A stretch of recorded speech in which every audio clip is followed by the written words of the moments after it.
శ్రీ గురుభ్యో నమః. శ్రీ మహాగణపతే నమః. మనకు రాబోతున్నటువంటి ఫిబ్రవరి 10వ తారీఖు నుంచి మాఘమాసం అనేది మొదలవుతుంది. మాఘమాసం మాఘ స్నాన ఫలం అనేది చాలా విశిష్టమైనది అన్నమాట. ఎందుకంటే మనకు ఉత్తరాయణ పుణ్యకాలం మొదలైన తర్వాత మాఘమాసం అనేది మనకు రాబోతున్నటువంటి మొదటి మాసంగా చెప్తారు. ఈ యొక్క మాసంలో వచ్చేటప్పటికి ఎన్నో విశిష్టమైనటువంటి నోములు ప్రత్యేకతలు అనేవి కూడా ఉన్నాయి. మనకు ఎన్నో కొత్త రకాలైనటువంటి అంటే పాత నోములే కానీ కొత్త ఉత్తరాయణంలో జరిగేటువంటి నోముల యొక్క విశిష్టత అనేది చాలా చాలా ప్రత్యేకంగా కూడా ఉంటుంది. మాఘమాసంలో చేసేటువంటి ప్రతి పూజకి ఒక ఫలితం అనేది ఉంటుంది. అలాగే మాఘ స్నాన ఫలం అనేది ఎంతో విశిష్టమైనది అన్నమాట. మాఘ స్నానంలో ముఖ్యంగా వచ్చేటప్పటికి మాఘ స్నానం యొక్క విశిష్టత గురించి చెప్పే ముందు అసలు మాఘమాసం యొక్క గొప్పతనం ఏంటి అంటే శిశిర ఋతువు నుంచి వసంత ఋతువులోకి మారబోతున్నటువంటి సమయం అన్నమాట. అంటే చతుర్దశి ఎప్పుడైతే ముగిసిపోతుందో అప్పటి నుంచి వసంత ఋతువు అన్నమాట. వసంత ఋతువులో మనకు ముఖ్యంగా గమనించినట్లయితే కొత్తగా చిగురాకులతో ఉన్నటువంటి జీవితం అనేది రాబోతుంటుంది. అంటే మాఘమాసంలో మనకు చతుర్దశి ఏదైతే ఉందో చతుర్దశి నుంచి మనకు వచ్చేటప్పటికి ఒక మాసం అనేది మారుతుంది. శిశిర ఋతువు నుంచి వసంత ఋతువు అనేది మారేది కూడా మాఘమాసంలోనే మారుతుంది అన్నమాట. దానికోసమే ఇది శ్రీ మహావిష్ణువుకి శివుడికి అత్యంత ప్రీతికరమైనటువంటి మాసంగా కూడా మాఘమాసాన్ని చెప్తారన్నమాట. సో కాబట్టి మాఘమాసంలో మనం చేసేటువంటి స్నానానికి చాలా ఫలితం అనేది ఉంటుంది. విశిష్టమైనటువంటి ఫలితం కలిగినటువంటి మాసంగా కూడా ఇక మాసాన్ని చెప్పడం జరుగుతుంది. ఇక మాసంలో వచ్చేటప్పటికి ముఖ్యంగా మనం చూసినట్లయితే చంద్రమాసంలో మనకు సూర్యమాసం చంద్రమానం అని చెప్పి అంటారు. చంద్రమానంలో వచ్చేటప్పటికి మనం చూసినట్లయితే మొదటి ఉత్తరాయణ పుణ్యకాలంలో మొదటి మాసంగా కూడా దీన్ని చెప్పచ్చు అన్నమాట. ఇక మాసంలో మనం చూసినట్లయితే మనం స్నానం తటాకాల్లో అంటే నది ఒడ్డున కానీ లేకపోతే కాలువల్లో కానీ లేకంటే ఇంట్లో కానీ బావి పక్కన కానీ చేసినట్లయితే అనుకూలమైనటువంటి ఫలితం పొందగలుగుతారు. ముఖ్యంగా వేడి నీటితో కన్నా ఉదయం సూర్య ఆరాధన కన్నా ముందు సూర్యుడు ఎప్పుడైతే మనకు ఉదయిస్తాడో ఆ ఉదయించే సూర్యుడి కన్నా ముందే నిద్రలేచి తలస్నానం చేసినట్లయితే పూర్తి అనుకూలమైనటువంటి ఫలితం పొందగలుగుతారన్నమాట. అంటే పాడ్యమి విధియ తదియ త్రయోదశి చతుర్దశి రోజు కూడా మనం స్నానం చేసి తలస్నానం చేసినట్లయితే అనేకమైనటువంటి పుణ్యఫలాలు పొందగలుగుతారు.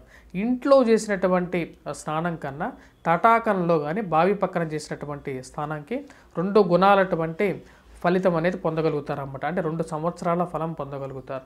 అదేవిధంగా గంగా స్నాన ఫలంలో గంగాలో స్నానం చేసినట్లయితే ఈ మాసాల్లో 100 సంవత్సరాల ఫలం పొందగలుగుతారు. నది ఒడ్డున స్నానం చేసినట్లయితే 24 సంవత్సరాల ఫలం అనేది ఉంటుంది. అదేవిధంగా మనం ఎక్కడన్నా త్రివేణి సంక్రమణలో చేసినట్లయితే 48 సంవత్సరాల ఫలం పొందగలుగుతారని చెప్పి శాస్త్రంలో ఉందన్నమాట.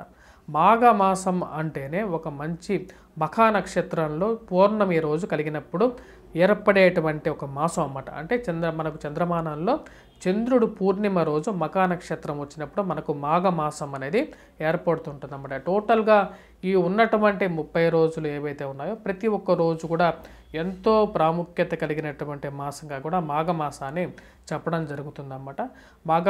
మాఘమాస విశిష్టత మాఘ స్నాన ఫలం అనేది చాలా ముఖ్యం.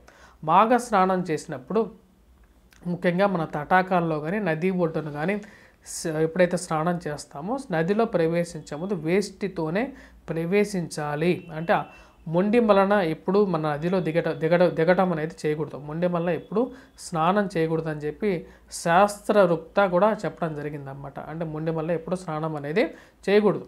అదేవిధంగా వచ్చేటప్పటికి ఈ స్నాన ఫల రీత్యా కూడా మనం ఈ యొక్క మాఘమాసంలో చేయాల్సినటువంటి దానాలు అనేవి ఎన్నో ఉంటాయి. వాటిలో తిలాదానం అనేది చాలా ముఖ్యం. తిలలు అనేది నువ్వులని దానం చేసినట్లయితే మాఘమాసంలో మనకు అధికమైనటువంటి ఫలితం పొందగలుగుతారు.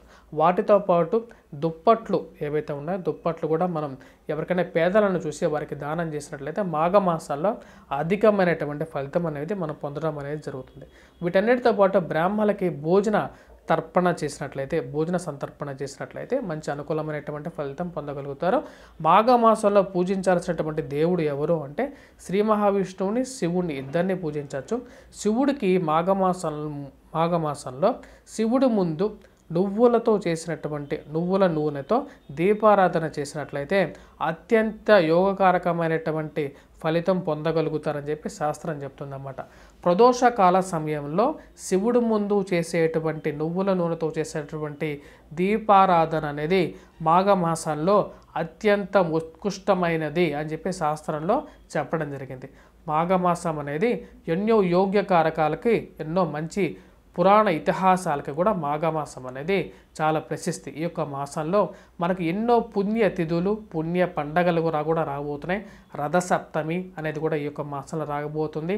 అదేవిధంగా ఈ యొక్క మాసంలో మనం చూసినట్లయితే వసంత పంచమి, ఎందుకంటే ఉత్తరాయణ పుణ్యకాలంలో శుక్ల పంచమి, మాఘమాసంలో మాఘ శుద్ధ పంచమి, మనకు చెప్పాలంటే వసంత పంచమి అమ్మవారిని పూజా కార్యక్రమాలు చేసుకొని కొత్తగా ఎవరన్నా విద్య ఆరంభించడానికి కూడా మాఘమాసంలో శుద్ధ పంచమి అనేది చాలా యోగ్యకారకమైనటువంటి తిథిగా కూడా మనం చెప్తాం. అదేవిధంగా రథసప్తమి సూర్య భగవాను పూజించేటువంటి ఒక పుణ్యమైనటువంటి తిథిగా కూడా మనం చెప్తాం అన్నమాట. ఇటువంటి ఎన్నో పండగలకి మూలకారకమైనటువంటిది ఈ యొక్క మాసం అన్నమాట. మాఘమాసంలో ఈ యొక్క దేవదేవుళ్ళకి పూజించి వారి యొక్క కృపా కటాక్ష వీక్షణాలకి మనమందరం పరిపూర్ణత పొందాలని చెప్పి నా యొక్క ఆశీస్సులు. Please do subscribe and share.